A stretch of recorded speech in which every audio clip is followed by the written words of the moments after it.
Private విద్య, private వైద్యం వీటి లక్ష్యం పేదవాడిని వాటికి దూరం చేయటమే.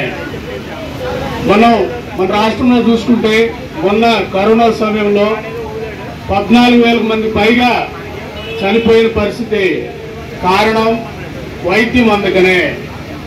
విజయవాడలో ఒక్కొక్క హాస్పిటల్ వైద్యంలో అలాంటి పరిస్థితులు ప్రభుత్వాలు వర్ణన చేసుకుంటూ వర్కౌట్ చేయాల్సిన పరిస్థితులలో ఈ ప్రభుత్వాలు మళ్ళీ ప్రైవేట్ పరం వెళ్తున్నాయంటే వీళ్ళు ఎవరి కోసం పనిచేస్తున్నారంటే గౌతమ్ అదానీ కోసం పనిచేస్తామన్నారు.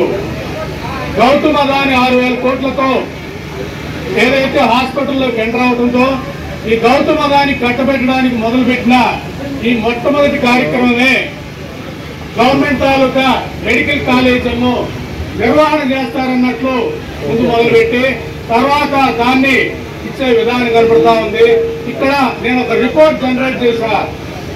సో ఆరోగ్యశ్రీ పథకం 2007లో పెడితే ఆ రోజు రాజశేఖర రెడ్డి గారు పెట్టినా ఆ రోజు ఫెసిలిటీస్ లేవు కాబట్టి తాత్కాలికంగా ఉపయోగం ఉంటుందని పెడితే ఈ రోజు వరకు ఆరోగ్యశ్రీ పథకం కింద 25 to 30,000 కోట్లు ఖర్చు పెట్టి ఈ 30,000 కోట్లు ప్రభుత్వ హాస్పిటల్ పెట్టే విధానం కాకుండా ప్రైవేటు వ్యక్తులకు దోచిపెట్టిన విధానం మనం చూస్తే మనకు అర్థమవుతా ఉంది. ఇలా కాకుండా ఆమ్ ఆద్మీ పార్టీ ఢిల్లీ తరహాలో 200 పడకల హాస్పిటల్ ఒక్కొక్క నియోజకవర్గానికి కట్టగలిగితే ఈ మొత్తం బడ్జెట్ కూడా అది కూడా 20,000 కోట్లు అవుతుంది. అంటే సంపూర్ణంగా ప్రజా వైద్యం ప్రజలకు అందే పరిస్థితి ఉంటుంది.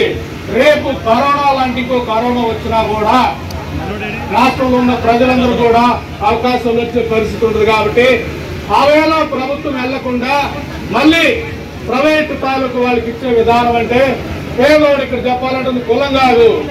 పేదోళ్ళు ఎవరు కూడా 12 లక్షలు లేదా 20 లక్షలు కట్టి కాలేజీల్లో చదివే పరిస్థితి ఉంటుంది. కాబట్టి వీళ్ళందరినీ కూడా చదువు నుంచి ఎలిమినేట్ చేయాలి. చదువు నుంచి ఎలిమినేట్ చేసి ఉన్నత వర్గాల కోసం పనిచేయాలి. మన చంద్రబాబు నాయుడు గారు మాట్లాడుతూ మనిషి 120 సంవత్సరాలు బతకడానికి ఆలోచిస్తున్నామంటే ఎస్ మీరు ఆలోచిస్తున్నారు. ఇది గౌతమ్ అదానీ లాంటి వాళ్ళకి ఇస్తే డెఫినెట్ గా గౌతమ్ అదానీ ఉన్నత వర్గాలు 120 సంవత్సరాలు ఎలా బతకాలో ఆ యాంగిల్లో ఆలోచించే విధానం ఉంటుంది. కాబట్టి రాష్ట్రంలో ఉన్న హాస్పిటల్ అన్ని కూడా ముఖ్యంగా ప్రభుత్వ ఆసుపత్రులన్నీ కూడా ఈ సిండికేట్ కిందకి వెళ్లే పరిస్థితి వస్తే ఈ రాజకీయ సిండికేట్ ముఖ్యంగా డబ్బులతో నడిచి రాజకీయ సిండికేట్ కంట్రోల్లోకి ప్రజల భద్రత వెళ్ళిపోయే పరిస్థితులు. కాబట్టి అవేలో ప్రజలందరూ కూడా ఉచిత విద్య, ఉచిత వైద్యం ఇదే కావాలి. సంక్షేమ పథకాలతో ఓవర్ పీరియడ్ ఆఫ్ టైం మాకు ఆరోగ్యశ్రీ లాంటి పథకాలు కూడా వద్దు. మాకు ఓన్లీ ఉచిత విద్య కావాలి, ప్రజా వైద్యం, ప్రజా తాలూకా విద్య కావాలి. ఈ రెండే సంక్షేమాలు అన్నట్లు మీరు ప్రతి ఒక్కరు కూడా గెలబెట్టి ప్రశ్నించగలిగితే ప్రభుత్వాలు ఆలోచిస్తాయని తెలియజేస్తూ నాకు అవకాశం ఇచ్చిన ప్రతి ఒక్కరికి ధన్యవాదాలు.